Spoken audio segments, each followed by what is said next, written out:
ये नियमों और कानून के हिसाब से चलता है।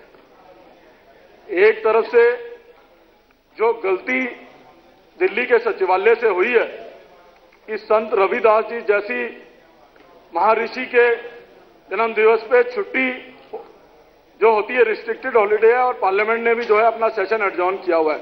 ये सदन पार्लियामेंट से बड़ा नहीं है, उसको आप इस तरीके से घुमा रहे हैं कि उनके जन्मदिन के ऊपर हमको काम करना चाहिए, बजाय इसके कि सचिवालय जो है इसको अपनी गलती को मान के इस गलती को सुधार करे।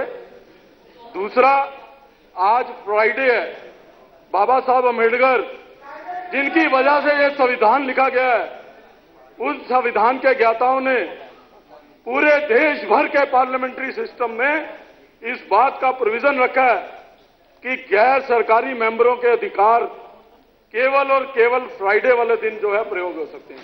आज फ्राइडे वाले दिन एक तो आपने ये गलती करी कि इतने महान संत श्रोमणी महर्षि रविदास जी का अपमान, मैं समझता हूं इससे ज्यादा कुछ नहीं हो सकता।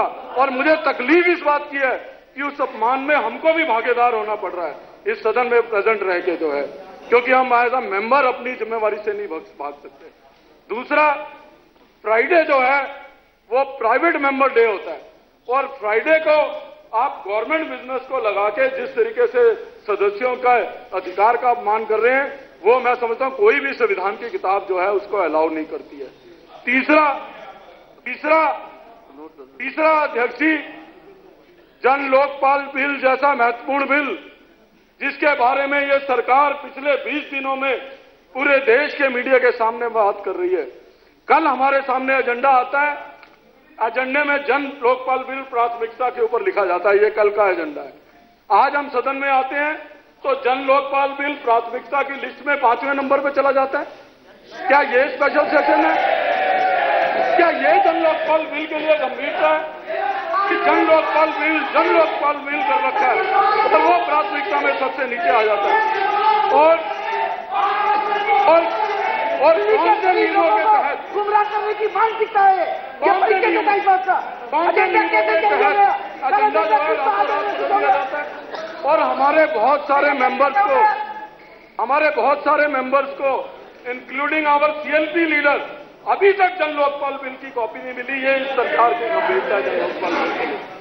अध्यक्ष जी, मैं दोहराना चाहता हूं कि हम जन लोकपाल बिल के समर्थन में हैं। हम चाहते हैं कि ऐसा बिल आए जो करप्शन के खिलाफ लड़े, लेकिन मुझे लगता नहीं है कि ये सरकार हमने अध्यक्ष जी, जब हम नॉमिनेशन भरने गए 70 के 70 लोग, तब हमने जो है संविधान की कसम खाई। रिटर्निंग ऑफिसर हमसे संविधान की कसम खिलवाता है। जब हम मेंबर बन के आते हैं तब हम संविधान की कसम खाते हैं, और उस संविधान की पालना नहीं हो रही, उस संविधान के अनुरूप कार्य नहीं हो सकता। इससे ज्यादा दुर्भाग्य है मैं समझता हूं दिल्ली का और इस सदन का नहीं हो सकता।